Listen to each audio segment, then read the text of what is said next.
bidasubirwaho Leta y'igihugu cy'u Rwanda ikaba imaze gusohora itangazo riturutse mu biro by'umuvugizi wa Leta y'igihugu cy'u Rwanda rimenyesha abanyarwanda inkuru y'akababaro ngo tujye kubirebera hamwe muri aya makuru ku buryo ubu urambuye. Mu nkuru ziheruka nari inamaze kukugezaho nakubwiraga ko rero amakuru avuga ko uyu mugabo umutima wari wongeye gutera, ndetse amakuru akavuga ko yarari muri koma ariko byari bitaramenyekana niba koko yaba yitabye Imana. Gusa ku ruhande rwa Leta y'igihugu cy'u Rwanda ntacyo bari bagatangaje kubirebana n'urupfu rw'uyu mugabo, ari nayo mpamvu byasabaga ko abantu bakomeza gutegereza kugira ngo haze kumenyekana amakuru nyayo ku rupfu rwa nyakwigendera nk'uko aya makuru akomeza kugenda abigarukaho. Ikindi kandi Leta y'igihugu cy'u Rwanda rero mu itangazo imaze gushyira hagaragara, ibiro by'umuvugizi wa guverinoma y'igihugu cy'u Rwanda OEGS byatangaje ko Inkuru Y'incamugongo wari umuvugizi wungirije wa guverinoma y'igihugu cy'u Rwanda yitabye Imana azize uburwayi bwo guhagarika k'umutima nk'uko aya makuru abitangaza. N'itangazo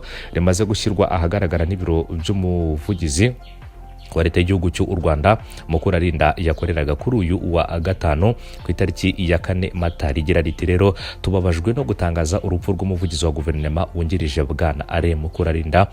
Guverinoma y'u Rwanda yihanganishije umuryango we, inshuti ze ndetse n'abagize amahirwe yo gukorana na nyakwigendera nk'uko iri tangazo ribigarukaho. N'itangazo riri mu ndimi zigera kuri 3 harimo ururimi rw'Ikinyarwanda, Icyongereza ndetse n'Igifaransa. Inkuru Y'incamugongo yapfuye aguye mu bitaro byitiriwe umwami Faisal. Inkuru Y'incamugongo kandi wabaye umushinjacyaha ndetse akaba n'umuvugizi w'ubushinjacyaha yaguye mu bitaro byitiriwe umwami Faisal, yari afite imyaka 55 y'amavuko. Uyu mugabo kandi wakundaga kwicisha bugufi usibye ibikorwa by'ubutabera na politike, yarazwi kandi mu bijyanye n'imyidagaduro kuko yabaye umuhanzi w'ikirangirire akoresha izina rya Inkuru. Yavutse mu mwaka w'1970, yiga amashuri abanza mu Rugunga, ayisumbuye ayakomereza i Rwamagana, yiga rero icungamutungo aho yavuye ajya kwiga muri kaminuza y'u Rwanda muri 1991. Gusa rero ntiyahamara igihe kinini kuko yahise ajya kwiga i Buruseli mu gihugu cy'Ububiligi ibijyanye n'amategeko. Mu mirimo ye nk'umushinjacyaha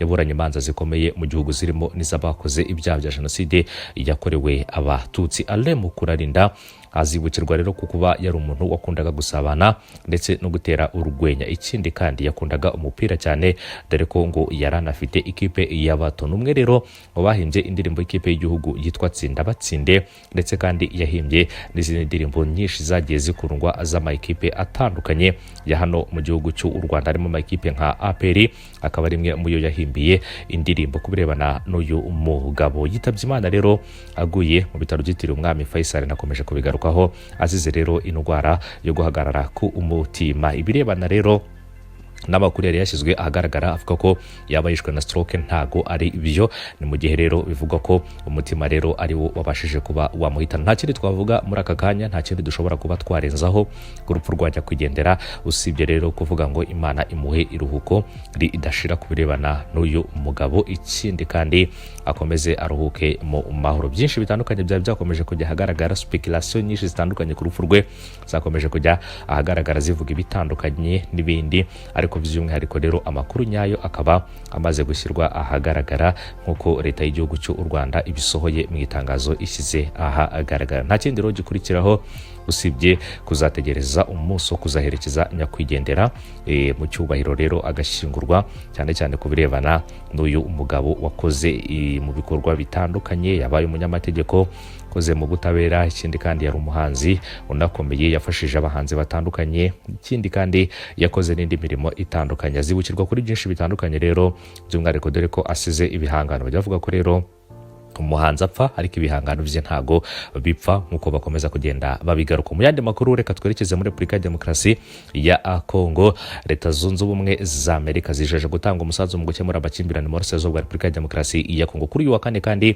itariki ya 3 Mata, Masad Bolos akaba rero umujyanama wa perezida wa Leta Zunze Ubumwe za Amerika Donald Trump ku bibazo bya Afurika yatangaje ko Amerika ikomeje rero kwiyemeza kugira uruhare mu kurangiza amakimbirane mu burasirazuba bwa Repubulika ya Demokarasi ya Kongo nk'uko byatangajwe byemejwe na Presidence ya Kongo. Masadi kandi Bolos uri mu ruzinduko mu karere kuva kuri uyu wa kane yagize ati turifuza amahoro arambye, yemeza ubusugire bwa Repubulika ya Demokarasi ya Kongo. Ikindi kandi mu gihe dushyiraho urufatiro rw'ubukungu bw'akarere butera imbere uyu umubano ufite amahirwe menshi, kandi twishimiye umwanya kuganira ku nzira igana imbere na bagenzi bacu hano i Kinshasa. Masadi kandi Bolos yakiriwe rero i Kinshasa na Perezida Felix Tshisekedi Chilombo, haherekejwe rero na Madamu Corina Sanders, umunyamabanga wa Leta wungirije ushinzwe ibibazo bya Afrika, ndetse n'uwitwa Dan Donham, umuyobozi w'inama y'umutekano w'igihugu ishinzwe Afrika. Ibiganiro kandi byibanze ku kibazo cy'umutekano mu burasirazuba bwa Repubulika ya Demokarasi ya Kongo n'amahirwe y'ubukungu hagati y'ibihugu byombi bishaka ubufatanye bufatika. Ikindi kandi Masadi Bolos yavuze ko kandi ku masezerano yerekeye amabuye y'agaciro na Repubulika ya Demokarasi ya Kongo yifuza kugirana na Leta Zunze Ubumwe za Amerika. Agira ati twasuzumye iki kibazo kandi nshimishijwe no kubamenyesha ko ngewe na Perezida twumvikanye ku nzira iganisha ku iterambere ryayo. Ntekereza ko rero ikindi kandi ntegerezanyije amatsiko yo gukorana na Perezida Felix Tshisekedi n'itsinda rye kugira ngo habeho umubano wimbitse ugirira akamaro abanyekongo ndetse n'abanyamerika. Dufite intego kandi yo gushimangira ishoramari n'ibikorera rero cyangwa se n'abikorera bo muri Amerika muri Repubulika ya Demokarasi ya Kongo, cyane cyane mu bucukuzi bw'amabuye y'agaciro, kugira ngo tugire uruhare mu iterambere y'ibihugu byacu nk'uko uyu mugabo yabigarutse. Ikindi kandi ashimangiye ko rero amasosiyete y'abanyamerika yiteguye gushinga imizi muri Repubulika ya Demokarasi ya Kongo mu rwego rwo kuzamura ubukungu bw'akarere. Agira ati dukeneye umwuka wohereza cyangwa se dukeneye umwuka worohereza ubucuruzi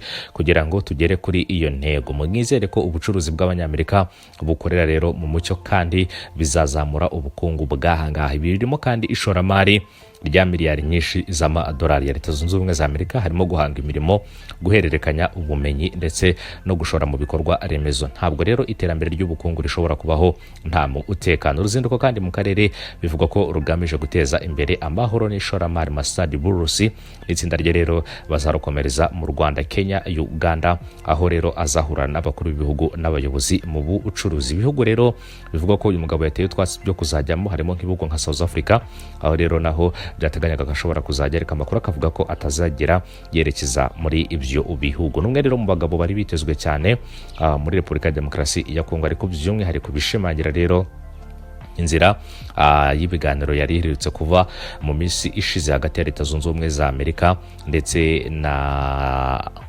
Repubulika ya Demokarasi ya Kongo.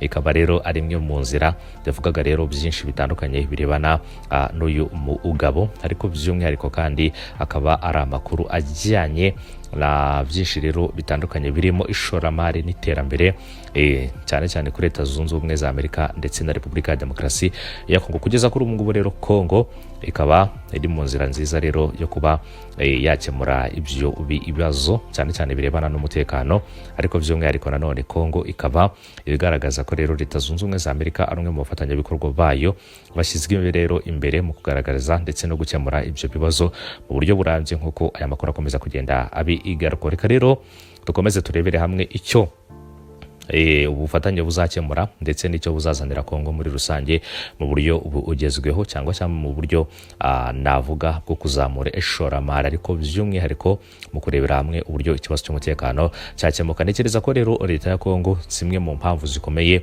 yatumye rero yiyegereza Leta Zunze Ubumwe za Amerika harimo n'impamvu z'umutekano muri Repubulika ya Demokarasi ya Kongo, dore ko rero iki gihugu cyakomeje kugenda kigaragaza ko kibangamiwe by'umwihariko cyane cyane n'ibikorwa by'umutekano muke biri mu burasirazuba bwa Repubulika ya Demokarasi ya Kongo. Ibintu rero bigaragaza ko inzira yonyine yo gukemura ibibazo ari uko habaho ibifatanye n'ibihugu mpuzamahanga. Gusa rero ku ruhande rw'ibihugu byinshi bya Afurika byagomeje kugenda bigaragaza ko Kongo idakeneye rero ubufatanye mpuzamahanga, ahubwo ikwiye gukemura ibibazo binyuze mu buyobozi bwayo, cyane cyane rero dore ko bagaragaza ko ikibazo gikomeye cyane kiri mu nzego z'imiyoborere muri Repubulika ya Demokarasi ya Kongo. Ni byinshi cyane bitandukanye rero bikomeje kugenda bivugwa, ni byinshi cyane rero byitezwe ku ruhande rwa Kongo ndetse na Leta Zunze Ubumwe za Amerika. Ibihugu byombi rero akaba ari amasezerano byagiranye rero kandi yitezweho gutanga umusaruro by'umwihariko kuri Leta Zunze Ubumwe za Amerika, rigaragaza ko ishoramari ryabo ndetse n'ibikorwa by'ubucuruzi bwabo muri Repubulika ya Demokarasi ya Kongo bigomba kuzaba mu mucyo uko